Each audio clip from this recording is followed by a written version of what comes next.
Loveline. It's time for Loveline. You know, there's going to be sex, drugs, rock and roll. The crowd seems to love this. Careful, it's slippery. I had it wet.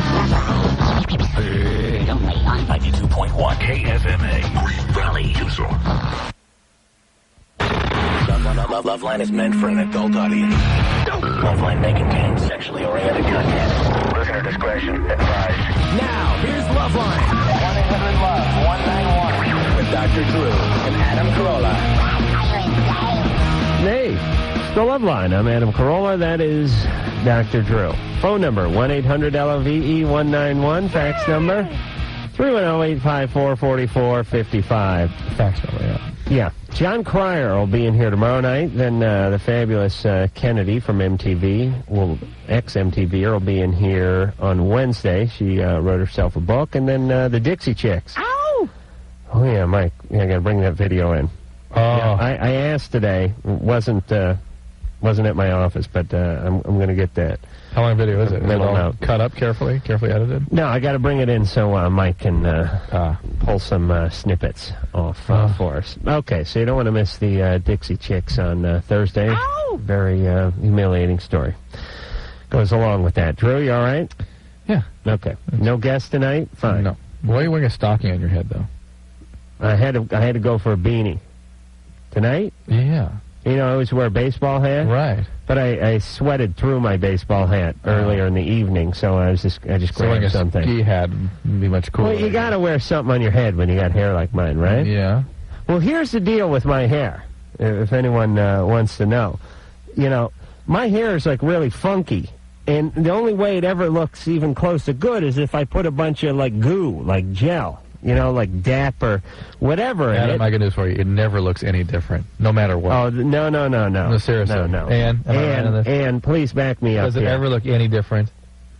When he fixes up, it does look different. All right, but night after night here, it doesn't. But when he tries to look nice, he does look nice. Thank you, Ann. Now, my point is my hair is very dry and sort of straight and sort of brillowy. Straight? Well, I mean, it gets sort of brillowy straight. Yeah. You know what I'm saying? Kinky straight. Yeah, and if I put, it's like armpit hair, pubic hair. Yeah. And if I put gel in it, it'll look decent. Tightens up. But then it feels like I'm wearing a hockey helmet on my head. It's horrible. So then what I have to do is I have to go home and, like, take a shower that night. Humanity. You know how I hate to shower. Yes, especially in the winter months. Oh. I know we're in May, but I still consider that a winter month. So I don't put any goop in my hair until I have to do something, like some kind of TV show or something. I see. So I just wear a hat all the time. That's why I have to put a hat on. I understand that. All right. Josie?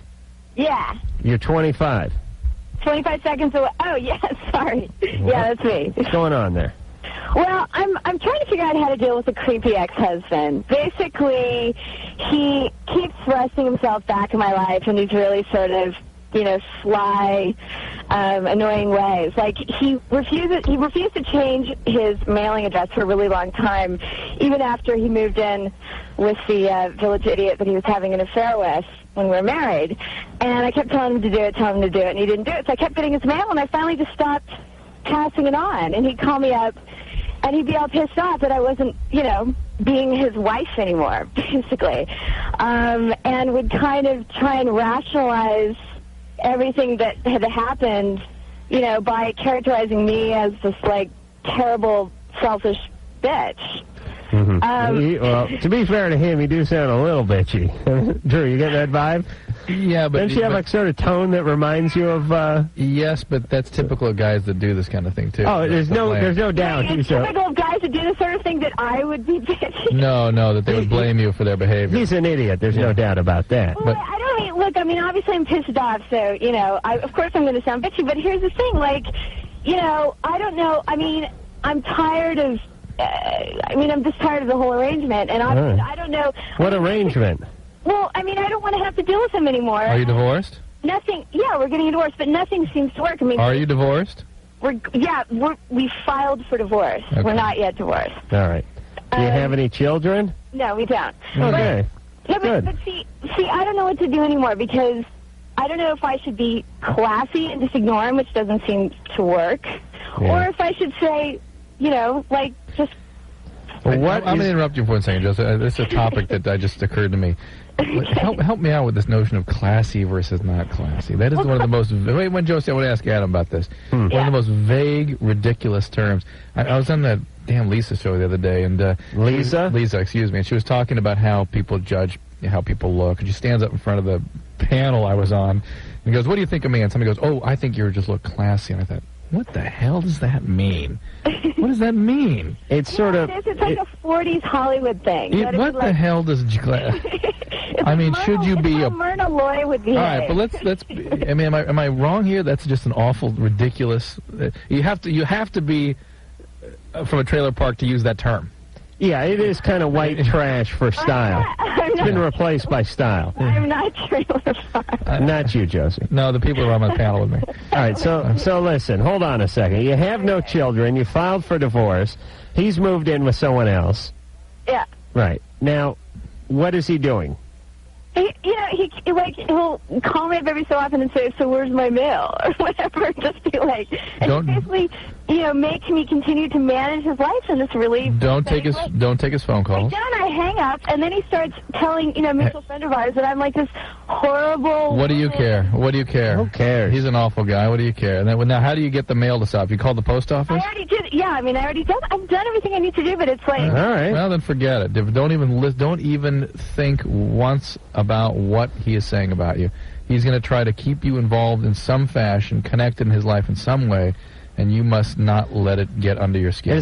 Josie's eager for the fray. The drama. Yeah, you can tell she likes to get right into it with him. Yeah. And here's the deal, everybody. The drama, here's what I like in the relationship drama, too.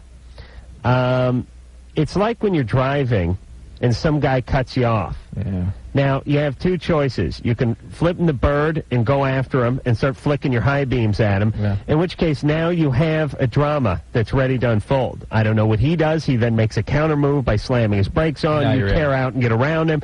Now you're in the dance. Sometimes it ends with you two going your own way, and sometimes a guy pulls a gun out and shoots at you. But the point is you've entered it. And there's two types of people in life. There's the type of people that get cut off and go, "Hey, that guy's dangerous. Maybe he's drunk. I think I'll just slow down and let him get ahead of me." And then there's type who go after them. Now, if you go after them, there's always going to be a new person to cut you off. There's always going to be someone to dance. Your dance card will be full. And there's no doubt that it's the other person's fault for cutting you off, but you are going after him consistently, and I can hear that in Josie's voice. She has that. When you don't, I had a bizarre experience driving a couple of days ago. Yesterday, I think it was.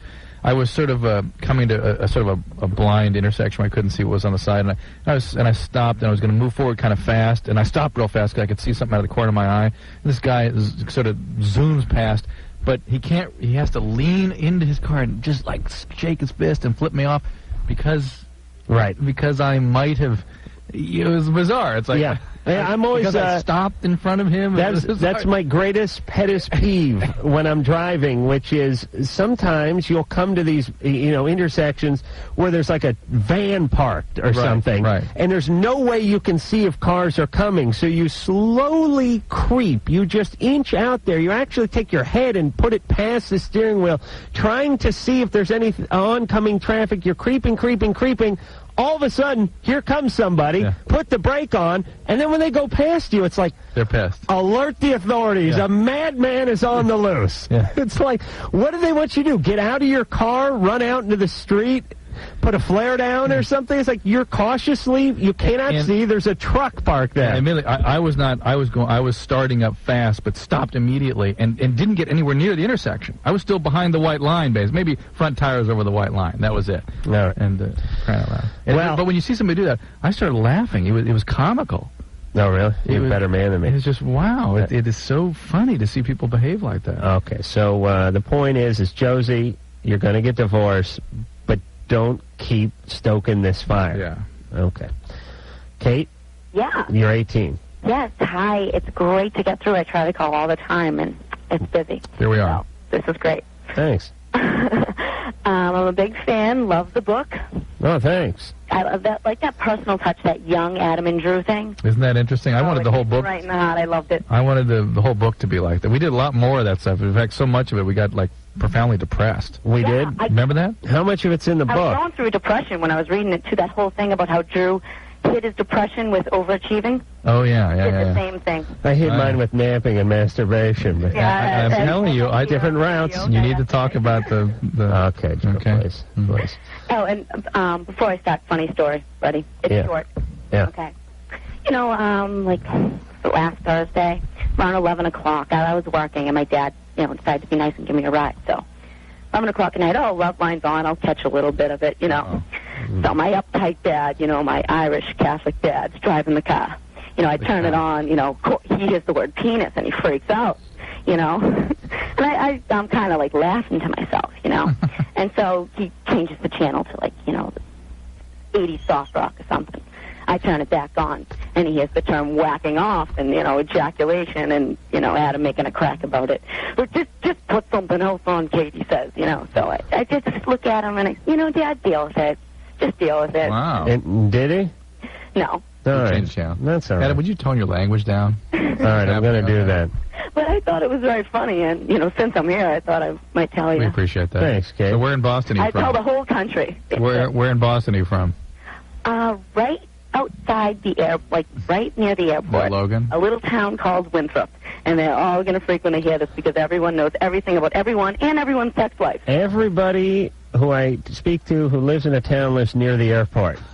Except for L.A. In L.A., you don't live near the airport. No. Or people, I can hear the planes over my house. yeah, but people don't, nobody from L.A. will go, I live near the airport. Do you know what I'm saying? Yeah. So I wouldn't know. There's nothing residential around the airport. Well, that's why they don't. All right, Kate, do you have a question? Yeah, it may sound a little, neurotic, but okay. The release of oxytocin. Yeah, you've been reading our book. Huh? Really? I put something about that in the book. All right. In the book, yeah. And I also read it somewhere else on like a medical leaflet or something. I don't know. All right. I just turned 18 on Friday. Yeah. I'm a virgin, technically. I know the whole schmeal about the, Right. Yeah, I read the book. Okay. About violating the planes. Right. Yeah. Yeah. And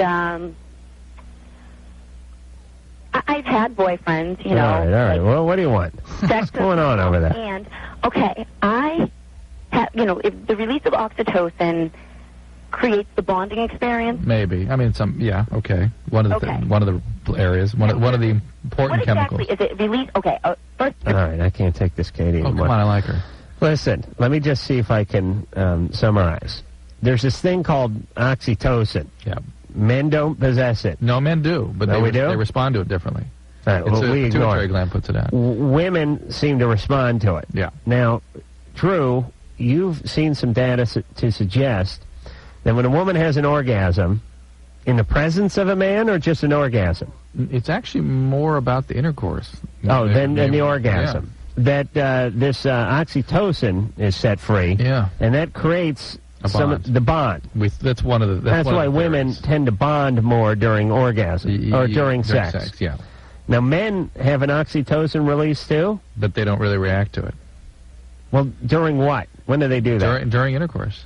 But really? They don't react the same way. And if I remember, it creates a certain amount of aggression in men too. It doesn't. But the bonding experience. Do you release any when you're watching football?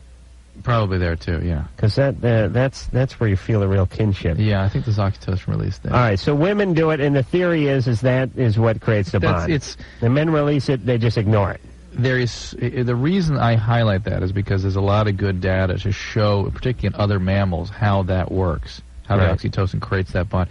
And there's such resistance in our society today to acknowledge that men and women are different, or that they respond differently to the sexual encounter, that there's one clear mechanism whereby that kind of thing happens. Right. That's why I focus on that. Okay. Danielle. Yes. You're 23. Yes. What's going on? I have a question for you. Mm-hmm. About 5 years ago, I started taking laxatives as a form of losing weight. Mm-hmm. And since then, I've probably done it on and off all the time. And I wanted to know if, when I go to the bathroom now, I bleed almost always. And I wanted to know if that could be from that, or if maybe it could just be hemorrhoids. Danielle, Yeah. you understand that you have bulimia, right? No, I don't think so. You have bulimia. How much do you weigh? About 150 pounds. And how tall are you? 6 feet. 6 feet. Wow. Use of laxatives, diuretics, vomiting, those are forms of purging. That is bulimia. How's the laxative work, Drew? In terms of losing weight? Yeah. It doesn't. Oh, how theoretically does it work? It doesn't. All it actually does is prevent water absorption in the colon. So bowel comes out as diarrhea. So if you lose weight at all, you're losing water, fluid. Oh, so what I mean is you spit fluid out of your ass because it's not absorbed? It's not absorbed to make a nice firm stool. You just lose the fluid. Right. But what do people think? Is that it passes through you more quickly? That people believe that food is going through them or some ridiculous thing like that, or they're not absorbing food, which is not true. Now, they can lose weight because they get so chronically ill from the chronic diarrhea that the stress on the system increases metabolic demands. But it does not want to lose weight. Don't you lose water weight? You lose fluid, yes. Well, doesn't that weigh something? Right, weigh something. But I mean, they do not lose fat. But it's sort of a temporary thing. It's just fluid, yeah. I mean, eventually, once you get dehydrated? You get dehydrated, and then you get kidney failure. And that's what will happen to these people.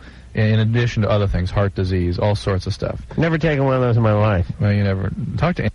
She's got a little thing going. Well, can the bleeding be from that? Yeah, what do you got going? I don't know what he's talking about right now. True, it's like it's like driving cross country with a drunken teenager who's got the goods on everybody and he's just yapping away in the back seat of the car.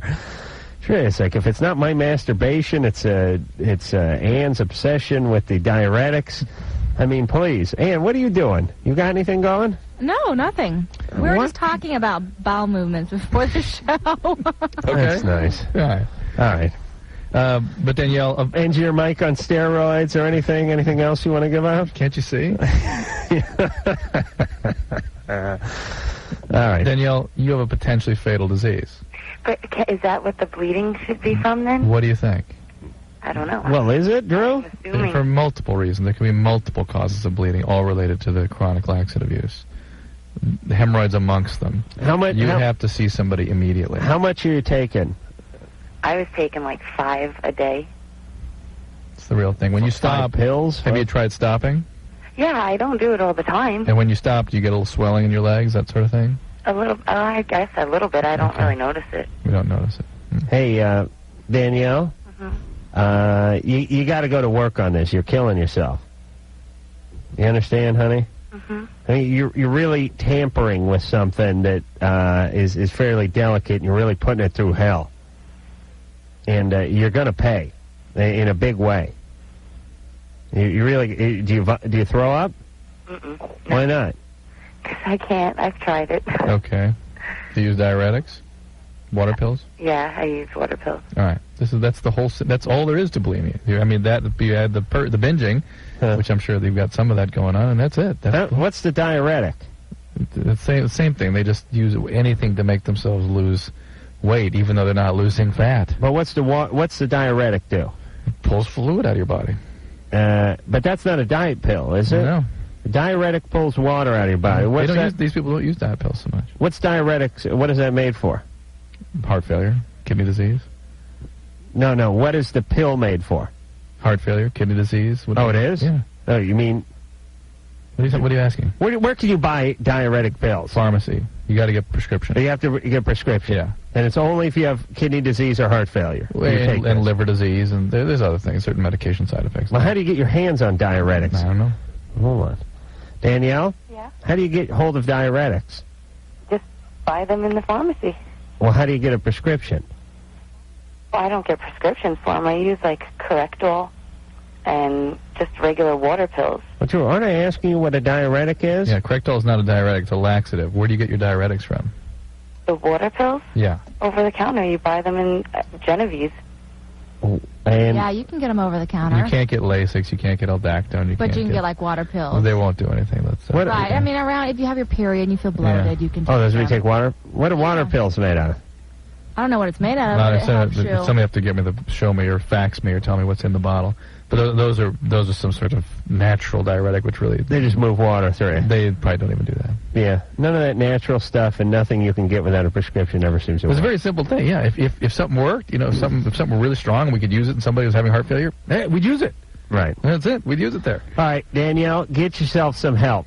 You have a problem, and it's serious. Sarah, Hi. you're 14. Yeah. Hi, Adam. Hi, Dr. Drew. Hi, sweet cheeks. I think you guys are so cool. And Adam, you're like so funny. Thank you. Yeah, you're really cool. Oh, Anyway, I kind of have a problem right now.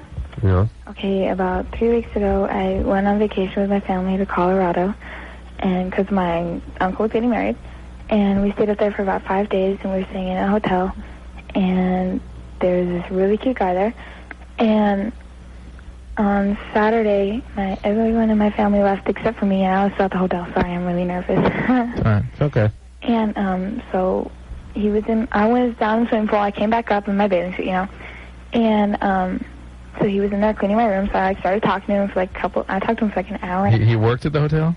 Yeah, he was cleaning my room. Wow. But he wasn't like Mexican or anything. But Where are you from, L.A.? yeah. I know, it's bizarre when you see white guys cleaning hotel rooms when you travel. I was kind of puzzled. You know what's weird about living in L.A.? Now, stop me if this sounds racist. Drew. Yeah, you're way over the top already. No, so listen to what the hell me. are we gonna say now? Listen to me. And Mike, come on, seriously now. When you live in L.A., you get used to certain nationalities being in certain positions. This is not racism. This is the way it is. When In you LA. go in L.A. Why don't you at least preface it in, it is racist, and it's an unfortunate thing. No, it's not But racist. you're just reporting how it is. Listen, I'm telling you It's racist I'm that telling it's you this what way. colors work what jobs. But Airport security, black people. Cab drivers, Indian folks. The hotel cleaning staff, Mexicans. Convenience stores, Indians. I mean, you have your different races that work different jobs. Whatever. If you live in L.A., this is the way it is. And the problem is, when you travel, you're thrown off. Because you pull into some 7-Eleven out in the middle of Iowa. Wisconsin, remember that? In Wisconsin, and there's some blonde chick behind the counter, and you're like, what's going on? Is there a hold-up? You think there's a guy under the counter, like, holding a gun to her crotch or something. You don't know what's going on. It's confusing as hell. She directs you kindly to the bathroom. Remember that? Yeah, the most confusing part is the attitude. Like when you go, hey, can we use the bathroom? Sure can, it's right over there. You go, Can I get your paper towel? You're like, all right, honey, what's going on? Is this some kind of sting operation? Where's the camera? Where's Alan Fudd? And I know when we traveled, I don't know, we were in West Virginia, and there's some blonde chick cleaning out the room, Oh, yeah. and it's a little confusing.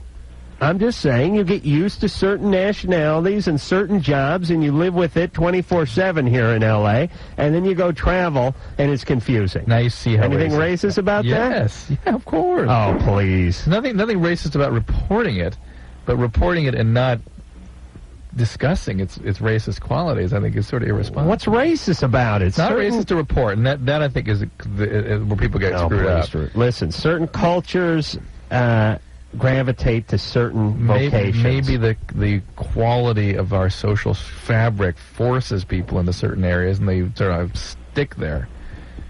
You see? Yeah, listen, I don't care. Listen, I'm a white guy, can't be a fireman. So what's that? That's a force. There you go. Right? All right, so what's going on now, Sarah? So this guy was in your room. Oh, you know what? Let's take a break for All minutes ago. Sarah, hold on. If you hadn't gone off on your racist jag, we could have finished this call. Hold on, Sarah. All right. How old is the guy? Huh? How old is the guy? 18, turning 19. If I were your dad, I would. Hang on. I'd drive to that hotel. Okay, hold on, Drew. Hold on now. Just relax there. He's 18. Oh, going on 19. She's 19, 14. He's cleaning the room. She comes back in the bathing suit. We'll take a break. We'll find out the rest after this. Okay, so come on down off the towers. This is not your parents' first love. The weekend of July 23rd, Rome, New York, Woodstock 99. 3 days, man. The 30th anniversary of the Woodstock Music and Art Fair. Nearly 40 bands, multiple stages. Tickets on sale now at Ticketmaster outlets or call the Woodstock 99 hotline at 212-397-7474 or online at Ticketmaster.com. The weekend of July 23rd, the eyes of the world will be on Woodstock 99. Loveline with Adam Carolla and Dr. Drew. The phone number's 1-800-LOVE-191. We'll be right back. This is Kevin. And this is Steve, and we're Smash Mouth, and you're listening to Love Lines with Adam Carolla and Dr. Drew. Yes, he is. Phone number, 1-800-LOVE-191. And when we left off, we're speaking to... Sarah. Sarah. That's right. Sarah with the hotel incident. So, Sarah was in a hotel in Colorado. Folks went back to L.A., and she was in the hotel room alone. Came back up wearing a bathing suit from the pool. She's 14, ran an 18-year-old cleaning the room. Going on 19. And what happened? We were in the room, we were, like, talking for, like, an hour and a half, and we had, like, a lot of things in common and stuff. I thought it was really cute. We were just, like, talking and stuff. And, so we were just, like, talking, and then he had to go because, like, he had to leave because he was, like, on work, and he was like, well, I got to go unless you want to make out or something. Ooh. Hold on, I got to write that one down. I'll say that to every woman before I leave. Say that to Ann on the way. Listen, I'm going to go home. I'll see you tomorrow night. Let's make out or something like that. Yeah. So he said that, and I was like, okay, because I was, like, shocked because not a lot of guys, you know, just go out and say that. So we, like, started making out and stuff, and it was, like, in a hotel room, so there's not really much else but a bed. Were you still in your bathing suit? Yeah. Well, I could just hear the cha-ching sound that was going off in his head. All right, so you're making out. Yeah. You're in your bathing suit. Yeah. You're sitting on the bed. Laying. Right. And then what happened? And so we were, like, just, like, making out and stuff, and he was, like, you know, talking to me and, like, telling me that, like, asking me if I would do it, and I was like, I don't know, because he knew that I was, like, a virgin, and that, you know, I thought I was supposed to be in love and all this stuff, and he was, like, telling me that it's better if it's somebody I don't really know that well, because I'll be more comfortable. Oh, man. And what an amazing coincidence that philosophy actually happened to gel with the situation. His philosophy about... I'm sure that philosophy had been percolating for years. Years. Been cultivated. You don't think it was altered to fit the situation at all? Adam. I'm sorry. I'm playing devil's advocate here, Drew. You got to understand. Guys will say their brain, their mouth, it just goes into autopilot. It's connected to their penis or something. Yep. So he said it's best to get it over with a local. Strange. Who you're never going to see again. Yeah. And so you had sex with him? Yeah. Yeah. Did you use any protection? No. Oh my God. He didn't have any. Did you get pregnant? No, I'm not pregnant. How long ago was this? 3 weeks ago. Have you had a pregnancy test? No, I started my period, like, last week. Did he pull out? Yeah. How do you feel about this whole incident? He had to have mixed emotions about pulling out, knowing he was going to have to remake the bed and do the linens and stuff. You know what I'm saying, Drew? He must have. That's what you call it's like a professional dilemma, I think. Yeah, I told him to pull out because he told me he was sterile because he was on Accutane. Oh, that's such BS. No, God, he is a liar from Hold on, I want this guy. This guy should write a book.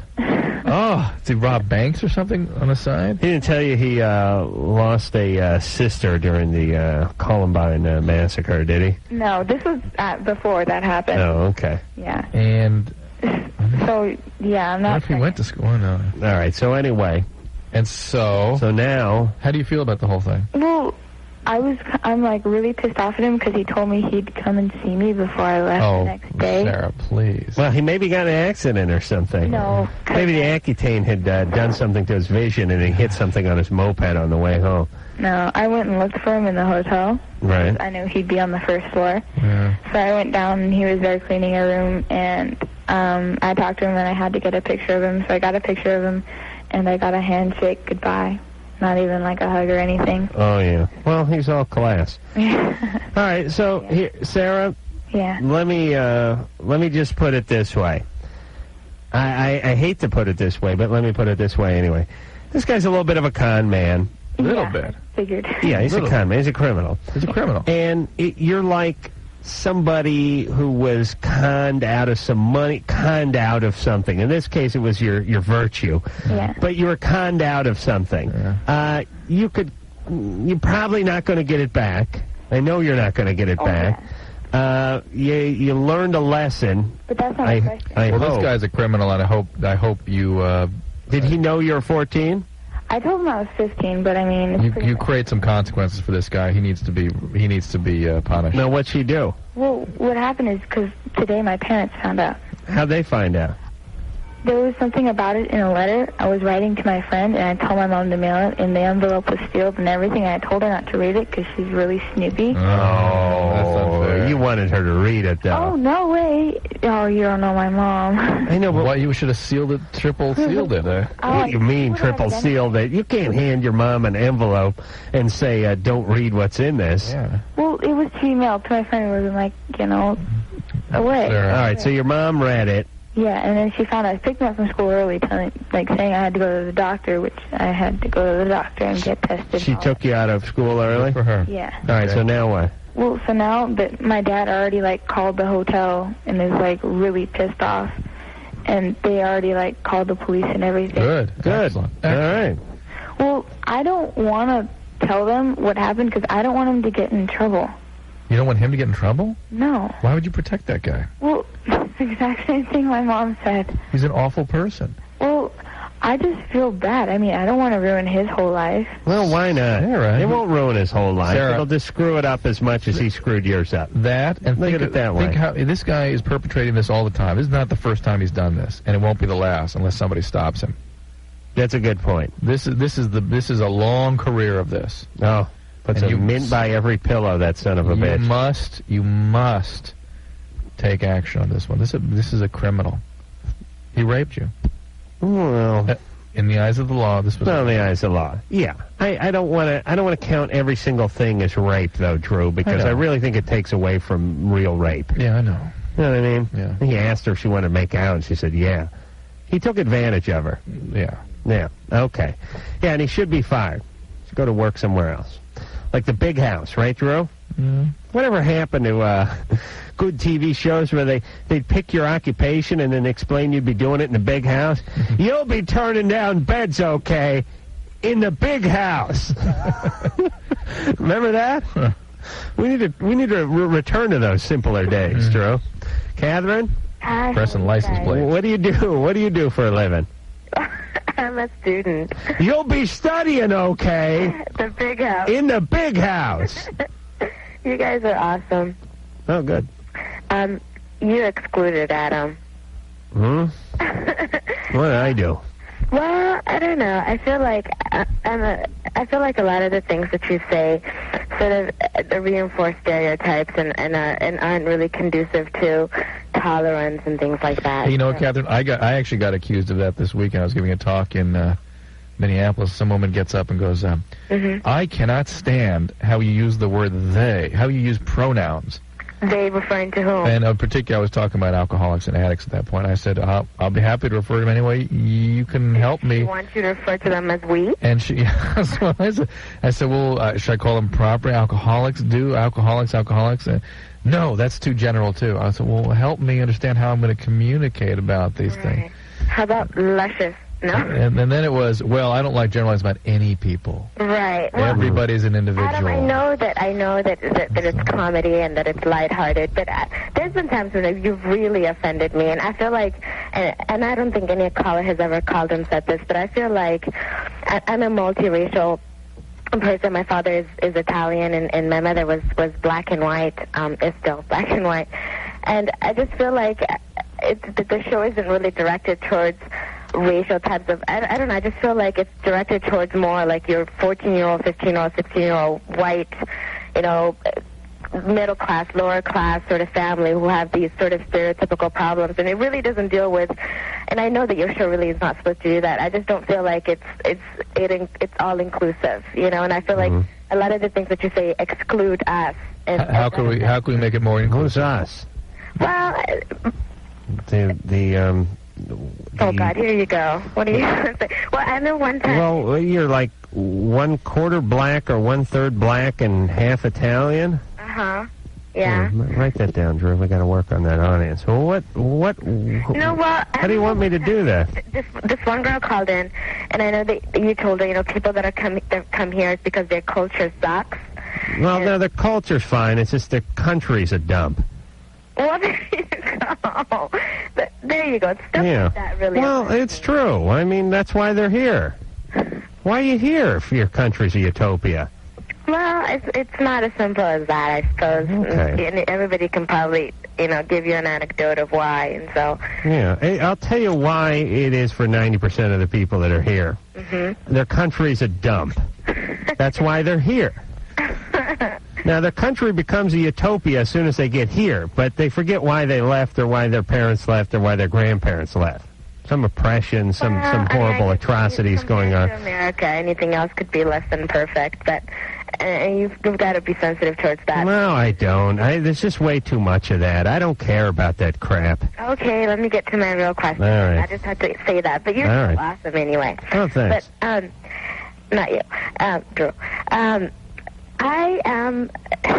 I don't know where this stems from, but I really don't have very much interest in sex. In fact, I don't have any interest in sex, and I don't know why that is. Has it always been that way? What's that? Has it always been that way? Yeah. I mean, I lost my virginity when I was 15, and I regret it profoundly because I just really don't feel like. I don't know if I rushed into it, but I have no interest in it whatsoever. I like romance, don't get me wrong, and I like men, and I like the idea of dating and things like that. But Well, this is not necessarily an unhealthy thing. Maybe your sexual impulses will grow out of a romantic connection. And that's the way it's supposed to happen. Hold on, Drew. I came up with a good racial slur for... wait, that's all right. You ready? Are you ready, Catherine? Okay. 1/3 black. 2/3 or half Italian. You ready? Pick a guinea. Well, Catherine, look, Can you shut his mic off? Oh, Mike got it. Oh, Catherine, you got a lot of power tonight. But listen, I don't necessarily see anything wrong with that. Maybe you don't see yourself as, at least superficially preoccupied as so many people in our culture are, or at least as our culture is with itself. Right. And its sexuality, but to have romantic interest and to wish for an intimate connection. Right. And I'm assuming, and maybe I'm wrong, but the assumption would be that some sexual feelings would grow out of that. That's a very healthy way to be. But I mean, none have so far. I've had 4 boyfriends. One of them very serious. One of them for about 2.5 years. And I never was into it, and I felt like it was more of a compromise for getting what I wanted. You know what I mean? You're not on any medication, and you don't have any medical problems. No. I had a really healthy childhood. I was raised by a single mom, but I had a healthy childhood. Where was your dad? Down the street. So you had a connection with him. Oh, totally. I just think something's going to happen. It's just not really happening yet. That's all. Adam needs a mic here. Yeah, turn my mic back on, would you, brother? Oh, brother. Oh, there you go. It's gone again. Hey, you never know in this dump if it's actually engineer Mike or it's just the equipment here. Right. All right, listen, Drew, we got to take ourselves a break. Yes, We're running late. Who are we going to talk to when we come back? I thought we talked to Sherry. Sherry? Yeah. Boyfriend asked her to move in, then suddenly lost interest in sex. All right, we'll talk to her after this. I feel so liquidy. Really? Why? You're listening to Love.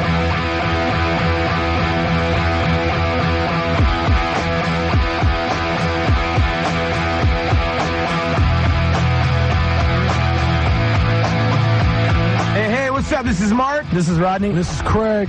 We're from Sugar Ray. And you're listening to Loveline with Adam Carolla and Dr. Drew.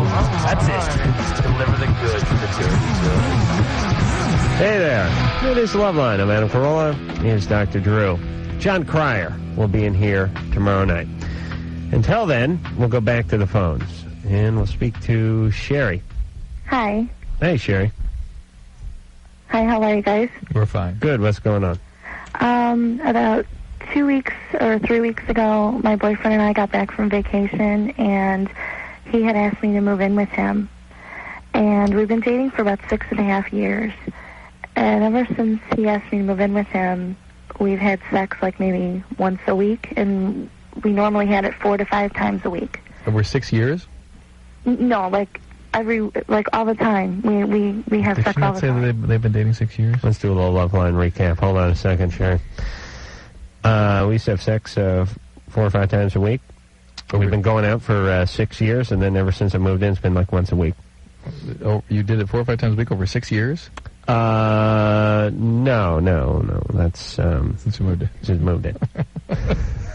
That's very good. Sherry? Yes. You're having sex 4 or 5 times a week? Over 6 years? Yes. And it just dropped off? Yeah. Geez, that's pretty good. 4 or 5 times a week for 6 years? Yeah. Wow. This guy, it's like, it's like eating a lumberjack stack of pancakes every morning for every day of your life for the last 10 years. I think I would miss out on the masturbating. Wow. Adam. Oh, the poor son of a bitch. No, I'm sure I'm sure he goes at himself. Yeah, he does. Thank you. Okay, so since you moved in, he slowed down. Well, I haven't moved in. He asked me to, and I told him yes. And how old is he? He's 29. Is he freaked out about this in some way? I've asked him, do you want to take back the offer? He says no. He's buying a house at the end of summer. He wants me to move in with him. And ever since he asked me to move in with him, he's like a totally different person now. He doesn't want to have sex anymore. And he cannot explain to you why. Okay. Is that true? No, he doesn't. Do you want another enactment? No. He cannot explain to you why. Okay. If you say so. Can he not explain to you why? Well, he says either there's a TV show on he wants to watch. Oh, well, that's a perfectly reasonable excuse. Why don't we? Yeah. Why don't we talk to him, Sherry? I'm sorry? Why don't we talk to him? Oh, he would not like that at all. You wouldn't? No. We actually got into a big fight tonight, and that's why I'm calling to find out. We got into a fight over the telephone because of Sunday night. I told him that I'm feeling very frustrated sexually with him because he's not, we haven't made love in, 2 weeks. We've only done it twice. In 2 weeks? 4 to 5 times, a week. Yeah, all right, I understand. But, okay, let me say a few things, Sherry. A few things. First off, when you set that kind of mark for yourself, that kind of pace, when you leave the gate at a full sprint that way and you keep it up for 5, 6 years, eventually it's got to drop off. You know what I'm saying? Yeah. It just has to eventually. Now, maybe you'd think it'd go from 4 or 5 times a week to 3 or 4 times a week and it would sort of settle in. But you got to figure that eventually it's going to slow down. Now, he could be busier. He could be more stressed out. He could be buying a house. He could be working more. There could be those elements.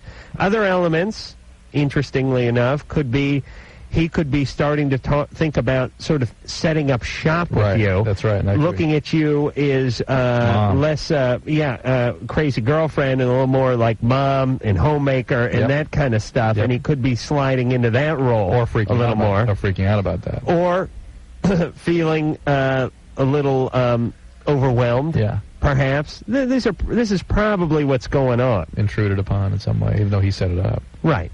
So, Sherry, why don't you say to him, I know you're feeling a little overwhelmed, and maybe it's manifesting itself this way. You're withdrawing. That's what he's doing, right? Right. And then this is what's going on. As much as you But don't chase after him too hard, because he'll get defensive. He'll get into a smaller ball. You stay away from you. You stay away from the you statements.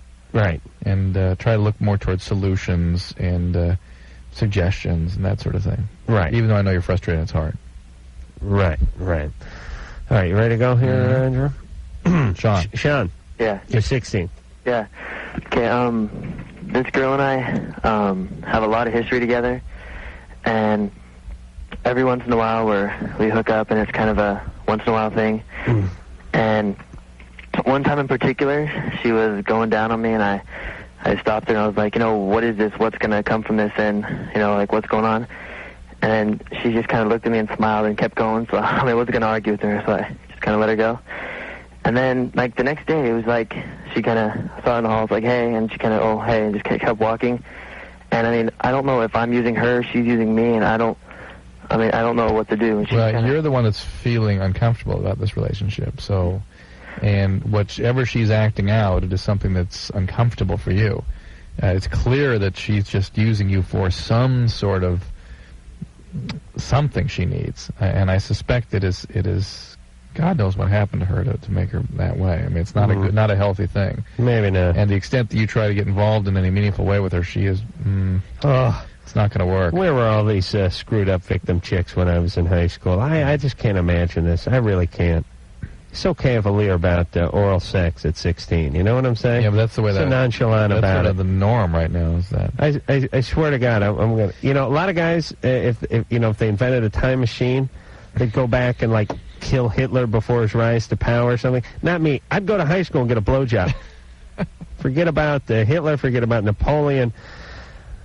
Forget about Idi Amin. Forget about all these guys. You understand, Drew? Yeah. I go right back to high school and get myself some oral sex. That's sort of part of making out now. That's bizarre. And you know, and Guy, I was talking to some kids last week, and they are in disbelief that we are weirded out by that. It's like, what? Now, why is that a problem? That's just what you do when you make out. Oh boy. Oh boy. I am not letting my kids leave the house. You understand? I'm even going to block off the mail slot in the door so my son can't get his penis straw. You understand? I understand. I'm just going to weld a metal grid there. I'm hiring you to seal off my house. No, don't worry. I'll look after the youngins.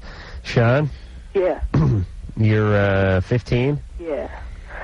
Okay. So here's my story.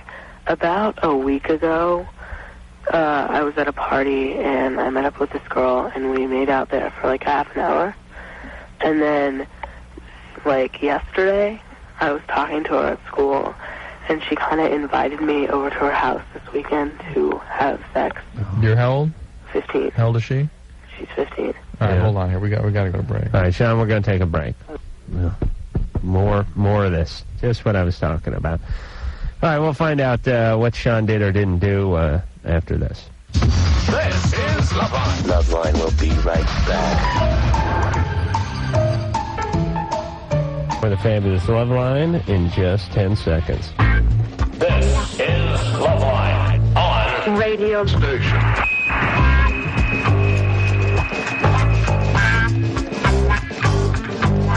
Loveline on 92.1 KFMA. Hey, I'm doing drugs. I'm a prostitute. I'm a stripper. I've had 5 billion relationships. I don't know whether I'm gay or straight. True. Buddy, the mic's on. Sorry. Okay, man. You've got to work the timing out when we come back. You know, that 10-second break, it's like 10 seconds. I swear to God, you think it goes on a minute and a half. All right, man. Okay, brother. It is Loveline. I'm Adam Carolla. That is Dr. Drew over there. Phone number, 1-800-LOVE-191. And I think we're going to go back to the phones. We'll speak to Sean now. When last we spoke to Sean was 15. He's still 15, Sean? Yeah. And you made out with some chick at a party. Yeah. For over a half hour, I heard. Yeah. And now she wants you to come back to her house over this weekend? Yeah. Are her folks out of town? No. But the thing is, like, okay, about, like, a month ago, she told me that she slept with her stepsister, like, last year. All right, so we're getting the picture here. She's a very disturbed person. And her stepsister's going to be there, and it's, like, going to be, like, a threesome. Sean, do you want to get involved with somebody who's really got stuff going on? Okay, so maybe not go over there. It could be a little chaotic. But I don't know how to tell her, like, no, and that like... Why did she pick you, do you think? I don't know. You good looking? Yeah. You have any history of doing this kind of thing? No. No. I just think she's cute. You don't, No. Well, hold on a second, Drew. You know the victims, what are they Hold on. Look, listen to me. When you're an attractive 15-year-old female and you have allegedly an attractive 15, 16-year-old stepsister, and you say to some 15-year-old guy, hey, how about we swing, most guys, they'll go in for it. You don't have to be that selective. It's different than the guys who approach the women. No, whoever's been a victim picks victims or victimizers. Listen, screwball, when you're a 24-year-old guy with a van and you're trying to find a 15-year-old to get in the van and give you oral sex, you got to pick one out. Right, I mean, you got to find one that's going to go along with this because the other 3/4 of them are going to call the cops. Right. It does not work in the reverse with males. As much, I agree. Right. Yeah. Sean, you don't have anything going on, do you? Huh? You were never abused or anything yourself? No. No. All right. I mean, her mom died when she was 11. Yeah. And I want to, but I don't. Right. It's a good instinct. Listen. But not, yeah. Yeah. I don't want to sound like an old fart, but when you get older, you realize that it's like a retarded guy who is going to give you the deed to the ranch, and you go, hey, this is great. For what? He just wants that shiny quarter you have in your pocket for that worthless old piece of paper with the deed on it, you know, and you go, oh, hey, great. But when you get older, you realize, hey, the guy was retarded. That's not right. I was taking advantage of him. It's not right. That's not right. You don't know it when you're 15. You got a boner, you're stupid, you don't care. Yeah. When you get a little bit older, you start to sort of realize her mom died, she's got some chaos, stepsister, God knows what's going on over there. It's also your perception is clarified by the fact that your testosterone levels are falling off. I'm falling off. I'm turning into a woman. That testosterone storm sort of settles, and you can start to see reality again. Yeah, it clears, and you can see it's like the dust bowl inside your sack when you're when you're 15. Now I can see for miles, like being out in the open ocean. I swear to God, Drew, I'm going to come in here in a muumuu. I'm turning into such a woman. I'm already wearing slippers. Let's see, you've got the lovey eye shades. You wear slippers all the time. Hey, you know what I bought yesterday, everybody? I bought an eye shade. Backup eye shade. Because you never know when you're going to blow out the primary eye shade. An eye shade, I swear to God, I think I got thin eyelids, Drew. My eyelids got to be just a couple of microns or cells thinner than most eyelids. I just don't know where you get the huevos to sit in public, like in an airplane with those damn things over your eyes. I close my eyes, and if someone opens a window in the airplane, it's like someone shining a Klieg light in my goddamn face. I'd like By the way, you've given me that lecture 4 billion times. Do you think does it occur to them? There's a movie playing? There's a movie playing, for Christ's sake. Jesus Christ, it drives me nuts when they leave those windows open when I'm trying to watch a movie. He may be 2 seats away going, do you think it occurs to them there are other people in this plane? Well, I am drunk when I go on that jag. What makes them think? One time a guy got really pissed because he finally shut his after about an hour, and I started applauding. I was really drunk, and he yelled something at me. But here's my point, Drew. I think I have thin eyelids. I really do. And it does not block the light out. I close my eyes. I still see plenty of light coming through, and I've figured out that this light is key. It's hard to fall asleep when you got a lot of light. Like when you wake up and, let's say it gets light outside in the morning at, 6:45, 7 o'clock. Any stimulus for you, you're overwhelmed. I'm overwhelmed. I'm very easily woken. Yeah. So I bought an eye shade. Now I sleep with an eye shade, but I use one for travel, too. So I bought an extra. I got a backup. Some earplugs, eye shade. I got that plug that goes in my mouth. It's like Tommy. I like slippers. Nothing wrong with that. Patty. Hi, hey, you're 33. Listen, everybody, I save all my energy for you. Okay, By the I hear you. I was this thing I did in Minneapolis over the weekend. They were like, "Well, we don't really feel comfortable talking about the morning after pill and this kind of stuff." And I go, thank good Adam wasn't here, because what would have happened? Adam, do not talk about the morning after pill. Got to talk about the morning after pill. 4 seconds out in the stage. Well, it's a Tourette's. It's Tourette's. Okay, what's going on there, Patty? Well, I just found out a few years ago who my biological father was, and I just want to get involved in his life. Why? I've known him as an uncle my whole life. He's my mother's sister's husband, but I'd like to get to know him as a father also. Why? Who's your father been? No one. You're 33. No, I'm only 31. Don't make it worse.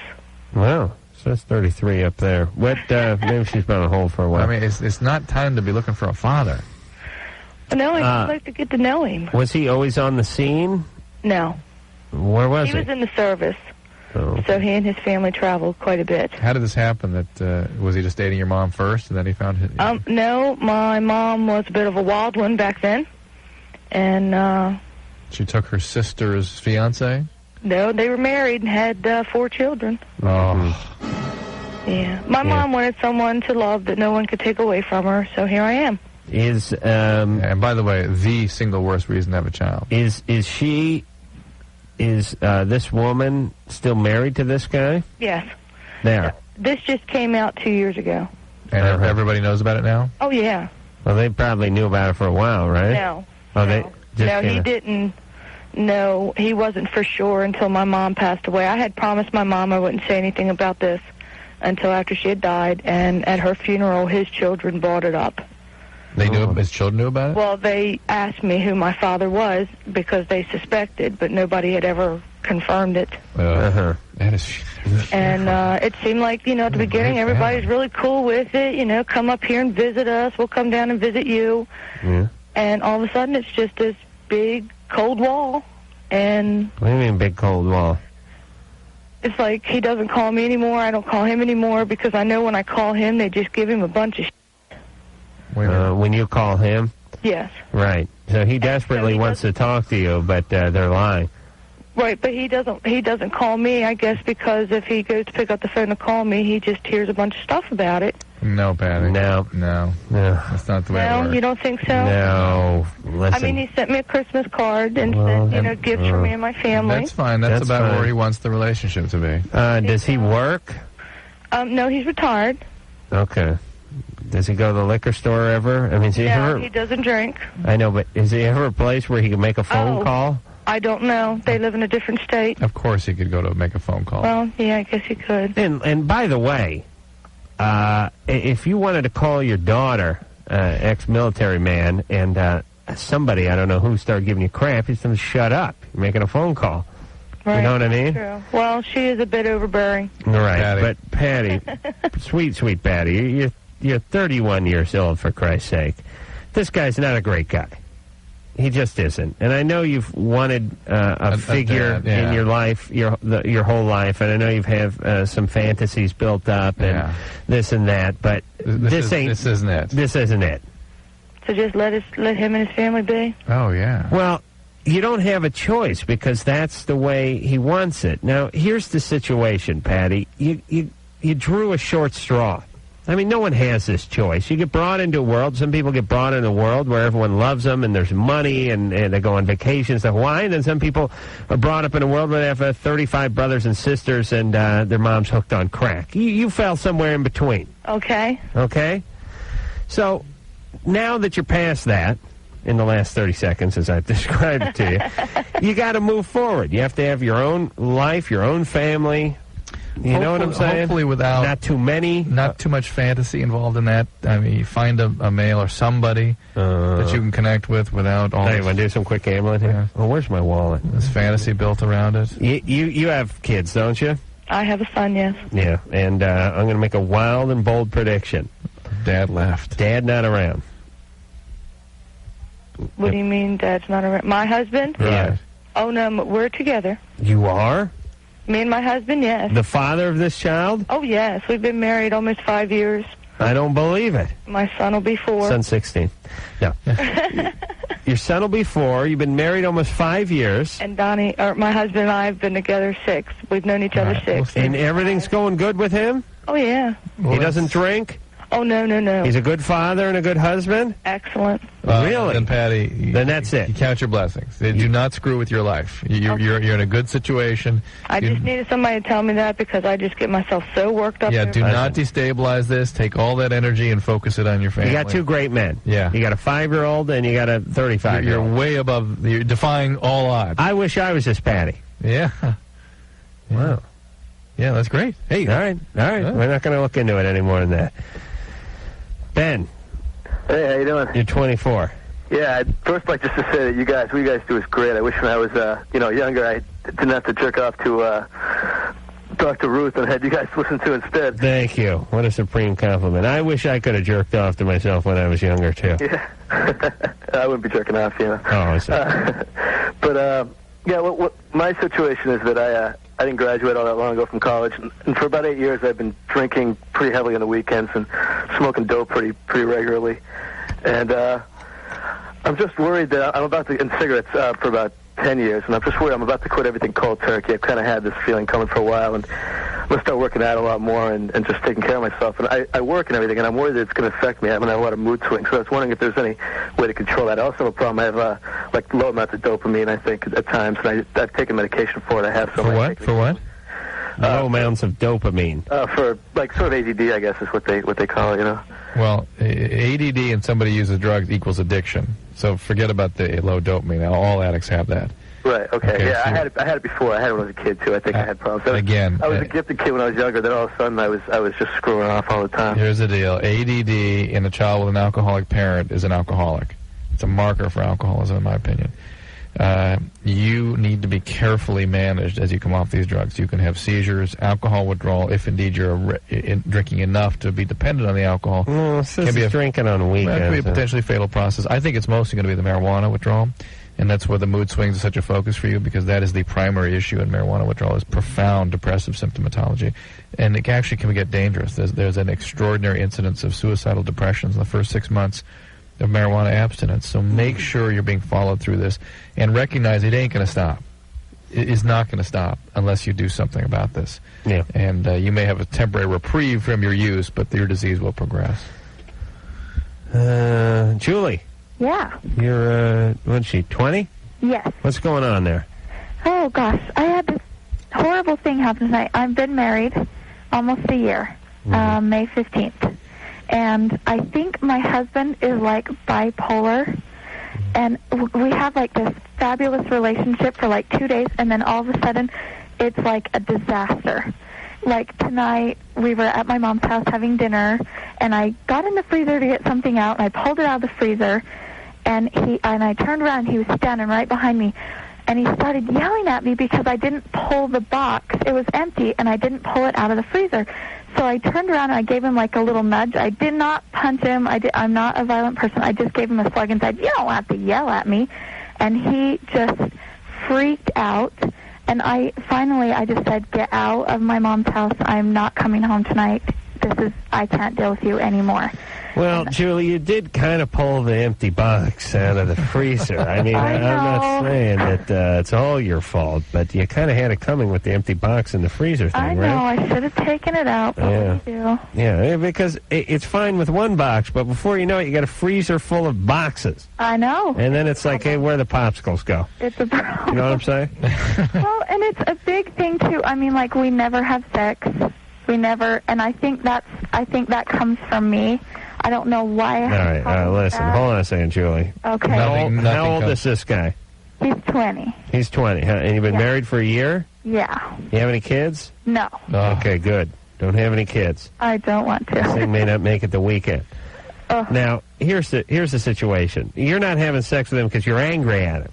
Right. Because when he controls you with his temper, you got to walk on eggshells around this guy. You never know what he's going to do. And what you do is you just sort of cave in and you walk on these eggshells, but inside you're angry, and that just comes out in the form of, hey, no sex. You're not getting any. Screw with me, I'll screw with you in the bedroom. You screw with me in the kitchen, I screw with you in the bedroom. Exactly. Now, this guy may have this problem. He may have some sort of anger management problem. Probably. This is why you don't get married at 20, by the way. We don't really know people. Right. And let me tell you, everybody, people, especially males at 20, are not half of what they're going to be at 30 or 35. I mean... Or maybe they're twice. You are a pathetic shell of a man at 20. You are really half man, half child. You're a child with pubic hair. Yeah, half some other kind of animal. Half goat. Yeah, goat. I mean, you're really... 20-year-old guys across the board are pathetic. Yeah. And even the ones that turn out to be really decent guys aren't great guys at 20. At least when it comes to sort of... relationships. In emotional character. Yep. I mean, Drew, look at you. Great man, family man. What are you, 45, 50 now? 40, yeah. 40 years old. At 20, you were in no condition to carry on any kind of relationship, were you? Pathetic. Pathetic. This is Drew, everybody. This is sober, responsible, a workaholic Drew, no shape to carry on a relationship. Interestingly, tonight I made contact with a friend I haven't talked to in a long time who I was very close friendship with. No. 15 years ago, and we were laughing about some of the stuff that used to go on there. Just pathetic. Pathetic. Awful. Awful stuff. And the reason why I married him is he's such a great guy. Like 75% of the time, he waits on me. Everybody tells me I'm the luckiest girl in the world. And then this other 25% of the time... There is, all right, well, there's a reason for this. There's some reason for it. And I suggest you have somebody looked into it. Either approach him for a couple standpoint, or does he do drugs? Do you have a history of doing drugs, anything like that? Julie? No. No drug history? No. None. His mom was very abusive, though. He does not know who his dad is. In what way was the mom abusive? Never met his dad. In what way was the mom abusive?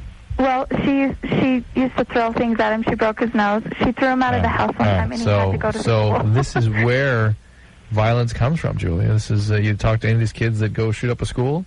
They were knocked around as a kid. It induces intense violent tendencies in adults. And that's what you're dealing with now. All right. And listen, Julie. Never met his dad. Mom used to beat up on him. Yeah. I mean, this guy is damaged. Yeah, a recipe for disaster. Damaged. I mean, God knows what else he's up to, by the way. I mean, he puts that good front on. Oof. Okay. It's a little spooky. This guy's a lot of rage, a lot of anger. You got to deal with this. Don't have any kids. Get to some counseling. And don't be so naive, and everybody. imagine how it is a woman sort of striking him, even though it was playfully. Imagine what that triggers in him. Oh, absolutely. Well, it's no coincidence he married somebody who sort of turns around and gives him a punch when he yells at her. Yeah. You know what I'm saying? Yeah. But also, how freaky is it to a young male to have a mom that's sort of smacking you around? I mean, that's bizarre. It's like you're done nursing and she smacks you around. Well, those are the kids that leave. They run away from home. Yeah, but it's extra freaky, I think, to a male. Or shoot up schools. You know what I'm saying? Yeah. Okay. Joan? Yeah. You're 17? Yeah. What's going on? Well, long time ago, well, I don't know if you can call it a problem, but, I would say that, I don't know, at a party, I guess, people were smoking weed and stuff. Now, hold on, let me write this down. People were smoking weed and stuff. You got that? Yeah, and, at a party. I don't know, well, I think I was high or something, because, well, I was smoking weed too. Joan? Yeah. One sentence. What is the question? I think I'm turning gay, and I don't know what to do. What happened? Well, this girl and I were at a party, and one thing led to another. And you guys were both intoxicated at the time? Yeah, well... Do you normally have you usually had feelings for women? Not really. Have you ever had an experience with a woman? Well, I have a boyfriend. Have you ever had an experience with a woman or a Yeah, girl? well, once. How old were you? Yeah. How old were you? 15. Anything before that? No. Nothing. Well, when I was 15, there's this girl in Placerville I knew. Nothing before that? No. No fooling around when you were 8 years old with girlfriends or anything like that? You sure? All right. I'm sure. Is your real name Joan? No. No, you just picked Joan? Yeah. That's a serious lesbian name. Know what I mean? Yeah. That could be it right there. You chose to call yourself Joan, which is a telltale lesbian name. Well, maybe you are. Maybe. I don't know. I don't know what to do because. Listen. Here's what you do. You got a boyfriend? Yes. You like him? I don't know. Well, not that much. You're a little confused. Yes. I don't know what to do. All right. Why don't you these girls at school are starting to hang around with me because they found a letter that I wrote to that girl in Sacramento that we had that party at, and now they're acting weird, but not weird stay away from me type of weird, but weird like they're hanging on me. Listen, don't do anything you don't want to do, and don't get loaded. Don't get loaded, and just take your time. Just figure this out. Don't start acting on these sort of confused and ambivalent notions that you have. Wait till you have some clarity on what you're about. Maybe talk to some people who've been through this, some other gay folk, and just go slow. Gay folk? Yeah. It's like townsfolk, but they're gay? Yeah. They carry torches and stuff like that. Make a raid on the... I'll tell you, down here in Spillikin Corners, the gay folk is mighty queer. Yeah, and talk to young people who've been through this, and you may find some similar stories, and it may be part of that. It may be the beginning of that orientation. It sure could be. All right. And don't freak out. If it's you, it's you. And find some support for that. Right. Okay, we're going to take a break. When we come back, oh, man, do we got a good call. I'm telling you it's good. You're going to want to hear this call. What's our next call, Drew? I don't know. Okay. Okay, so come on down off the tower. This is not your parents'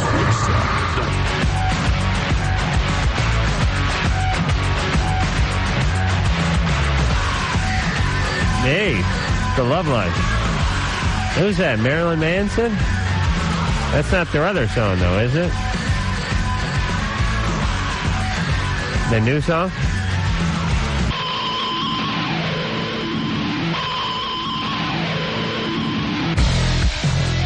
No, I was thinking of the other one that is a little faster pace. Yeah. All right. Yeah, that's what I was thinking of. Kind of has the same riff. Amanda? Hi. You're 19. Yeah. What's going on? Well, I'm not having sex, and I'm not really planning on it, but I was wanting to go on Depo-Provera shots to stop my period. And I was wondering if there are any, like, really bad side effects to doing that. Well, as far as you're concerned, if you're looking to have no period, the side effect that is most common is bleeding constantly. Oh, really? And it's a very common side effect.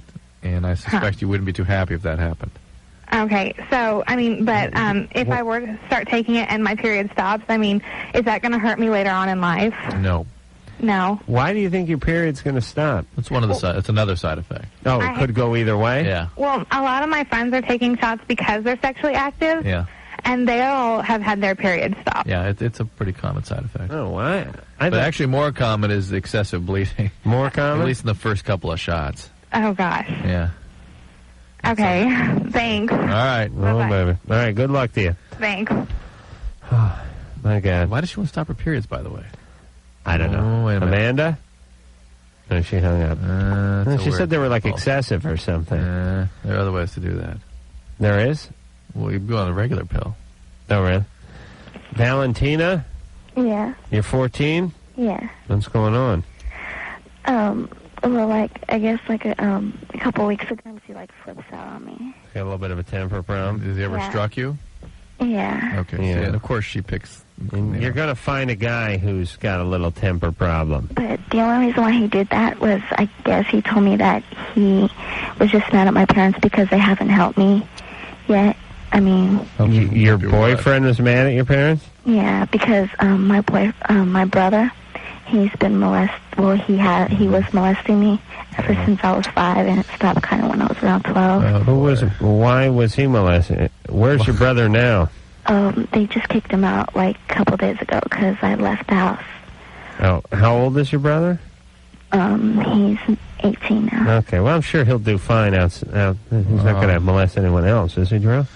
Oh, boy. You have any other brothers and sisters? I have one more brother. Who's he killing? Nothing. He's real perverted, though. How old is he? He's 16. Listen, I swear to God, I'd like to take a can of Raid to your folks. Your mom's not having any more kids, is she? I have a question. Well, what's your question? What's perverted about your 16-year-old brother?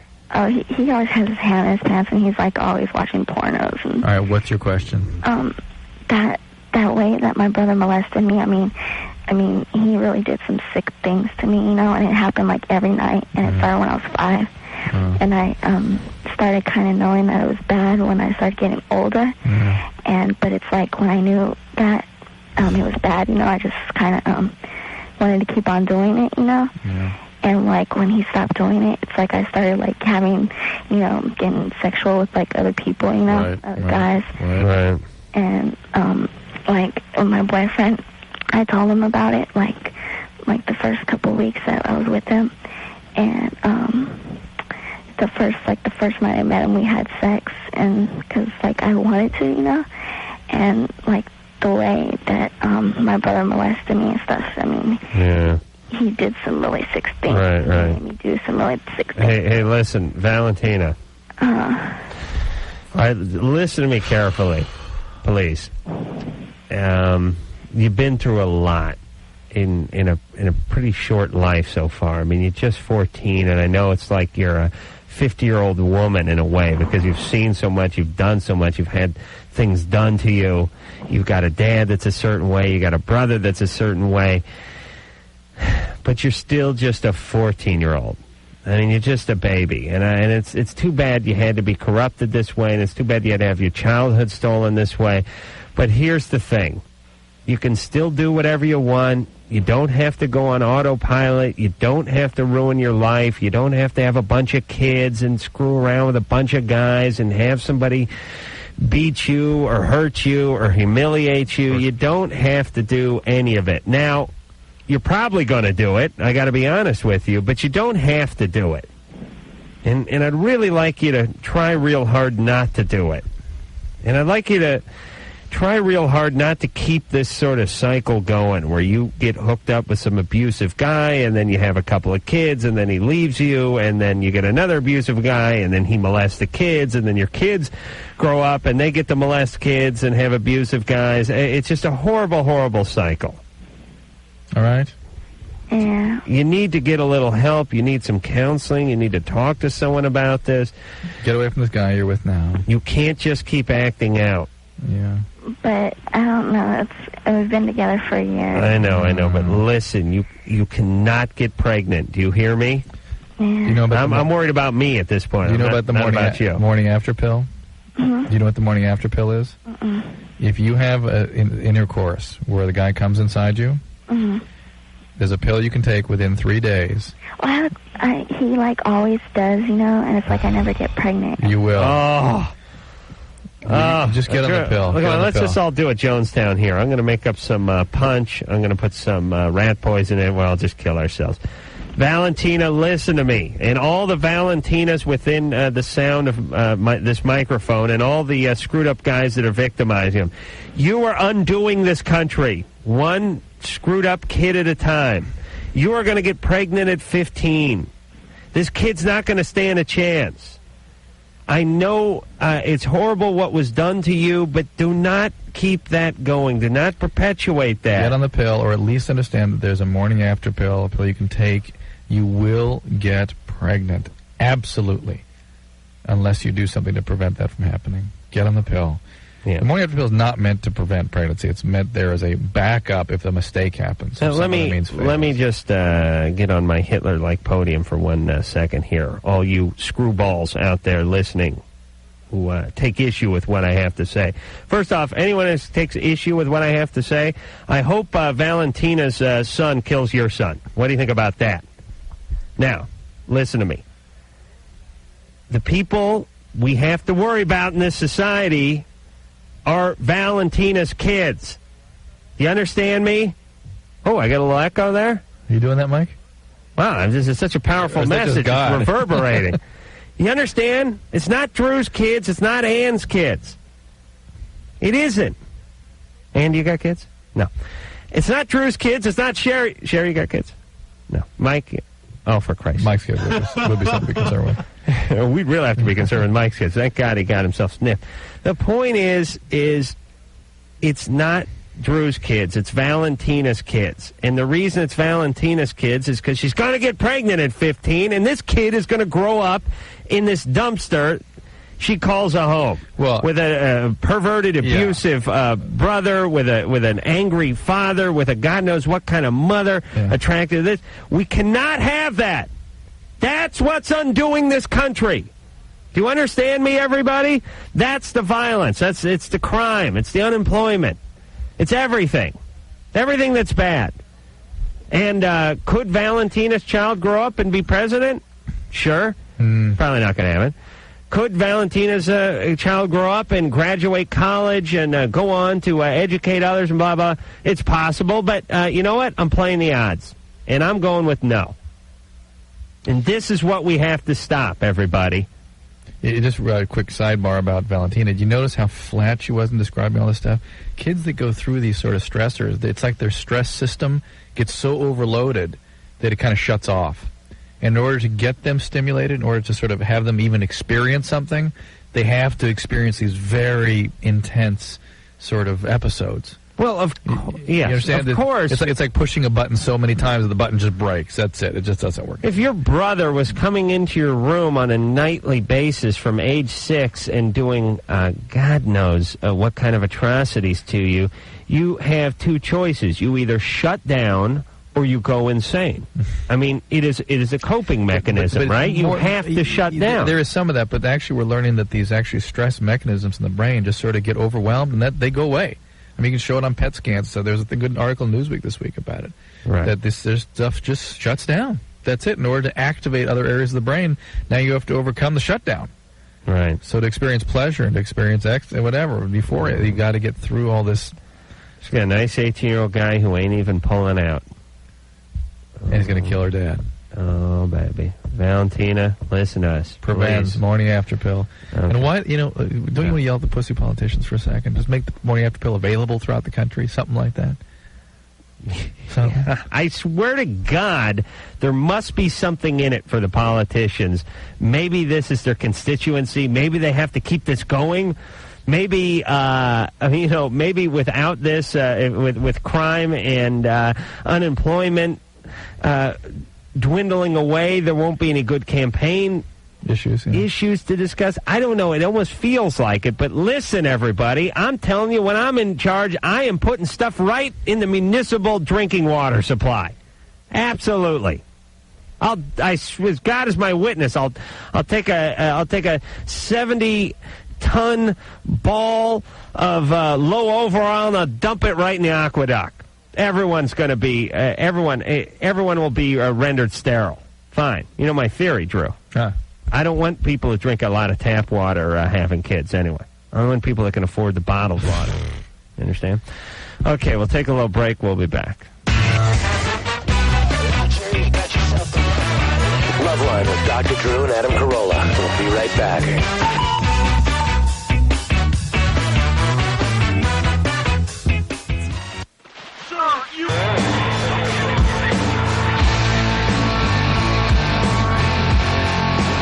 Hey, bang your head.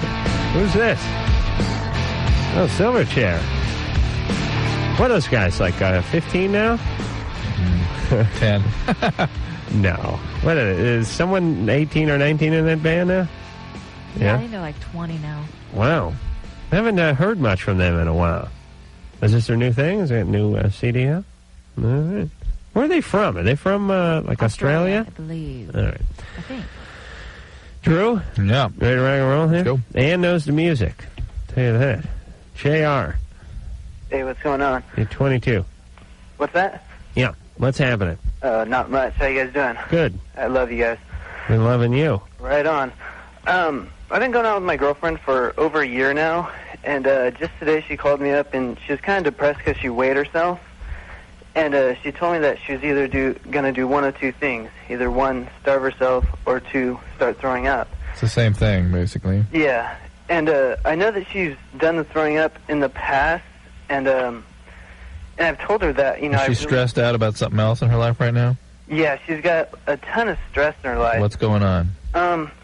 Just with her job situation, her living situation. All right, well, that's more what this is about than anything else, okay? Yeah. That is her mechanism for coping. How much does she weigh? She doesn't weigh that much. I mean, she's a tiny bit overweight, but I mean, she's not huge. That's not the issue, JR. It's she has an eating disorder. Eating disorders are chronic conditions, and they tend to exacerbate at times of stress. Yeah, that's the way that she kind of deals with things. She'll just shut down. Well, she needs help with this. It's a potentially, we were talking to somebody earlier tonight, it's a potentially devastating condition. Yeah, I know, and I mean, just from me knowing about it for probably about the last month or so, I mean, I can see how it affects me. How? Just, I'm constantly stressed about it. I wonder what she's doing inside the bathroom. Oh, boy. It's a and true... everything like that, because I know we exercise and everything like that, but, I mean, I guess maybe she thinks this is an easier way, or... No, Jared, look. Don't think rationally about this. Yeah. She has a disorder. Her brain, when it gets overwhelmed, manifests this behavior. Mm-hmm. That's the way you think about it. When she's overwhelmingly stressed, this is the behavior. However she rationalizes it, doesn't matter. It's just the behavior that comes out of stress for her, given her character makeup and her disorder. Okay? She needs treatment for eating disorder, and you need to not be so enmeshed and focused on this. It's a very unhealthy way to conduct yourself in a relationship. It's not going to help her. It's going to make her worse. Sue. Yeah. You're 18.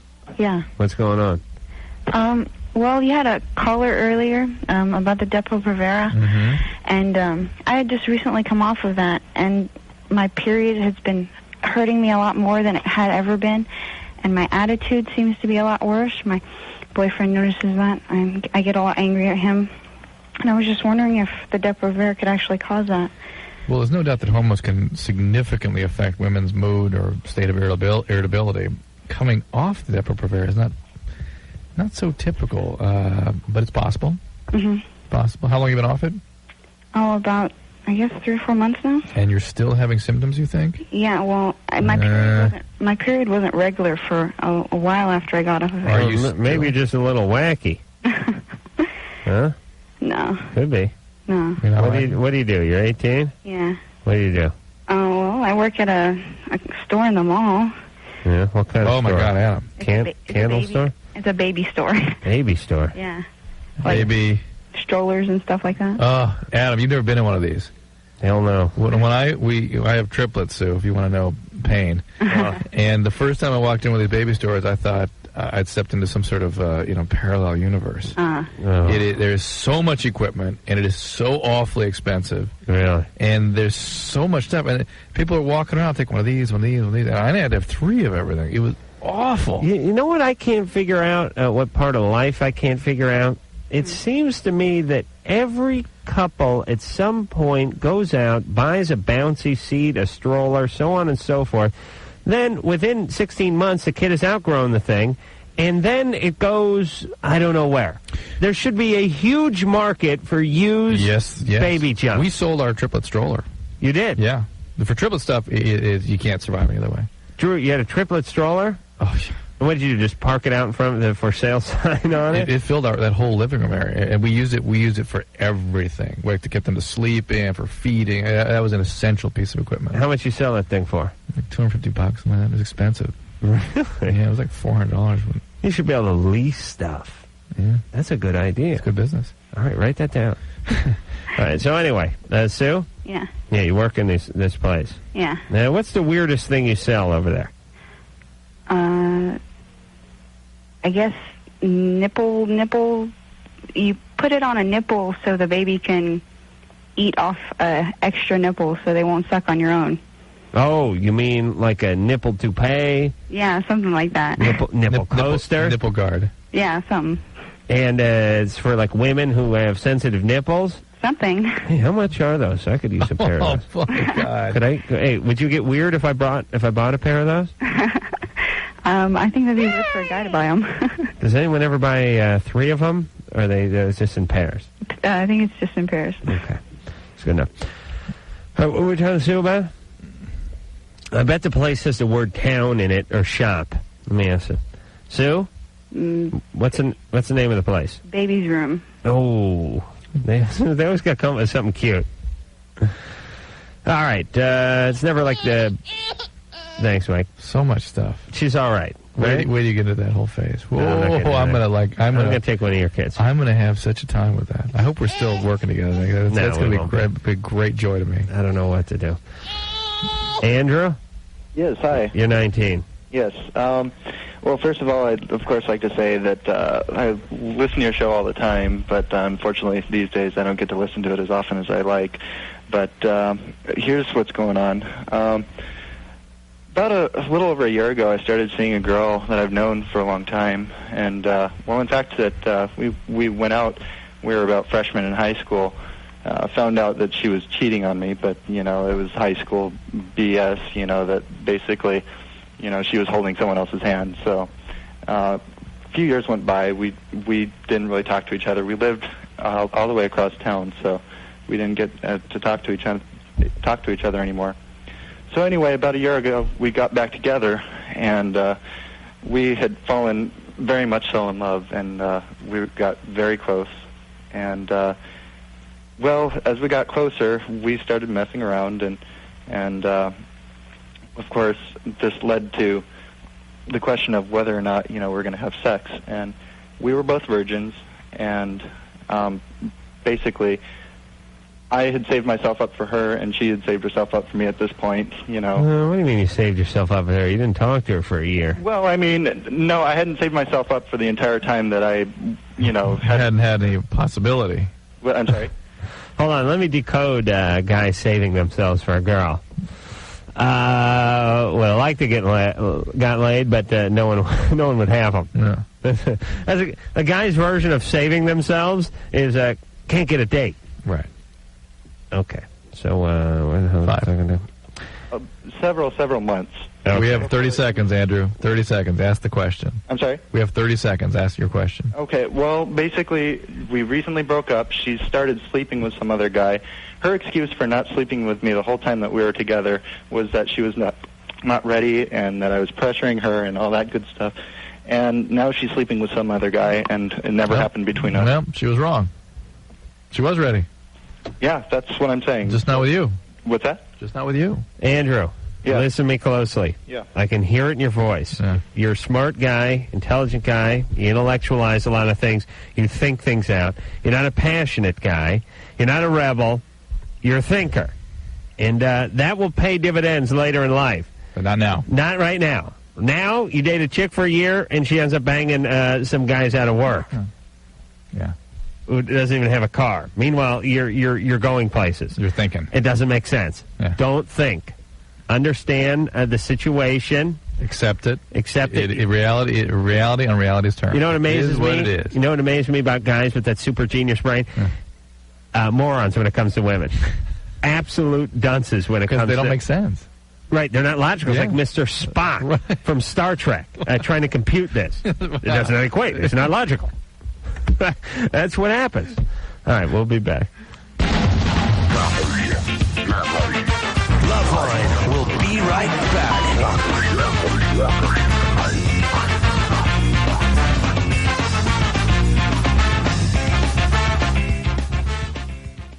Love problems? Hassles with the little lady? They are treading water in a sea of retarded sexuality. Loveline. Exclusively on Tucson's New Rock. 92.1 KFMA.